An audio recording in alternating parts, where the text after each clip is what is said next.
Hammaga assalomu alaykum. Bugun mana shu bigudida sochimni jingalak qilamiz. Instruksiyani o'qib olib boshlaylik. Boshida mana bu tayoqchalarni nima uchun kerakligini tushunmadim. Keyin esa bir-biriga birlashtirib olish kerak ekan. Tayoqchamizni birlashtirib bigudini ichiga o'tkazib olamiz. Keyin esa sochimizni ichidan o'tkazib olishimiz kerak ekan. Sog'. Nima uchun doim bir xil emishda yurasiz deydigan kommentatorlar uchun mana nima uchun qizlar, chunki jingalak qilish qo'limdan kelmaydi. Bigudida ham, ployka, o'chiroqda ham jingalak qila olmayman. Boshida ko'pchilik sochingiz parikmi deb kommentariy yozishardi. Endi menimcha soch to'kilib qolibdi, kal bo'lib qolibsiz deb yozishi kerak.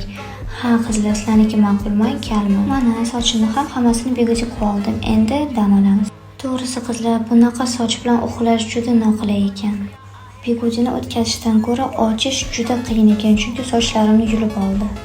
Amallab bigudilarni ochib oldim. To'g'risi qizlar, lekin menga yoqmadi, chunki bir tekis jingalak qilib bera olmadi. Tepasi boshqacha, pasti boshqacha bo'lib qoldi. Sizlar nima deysizlar? Bir narsani aniq bilamanki, men bu bigudini qaytib ishlatmayman. Keyingi videolarda esa boshqa bigudilarni sinab ko'ramiz. Hammaga xayr.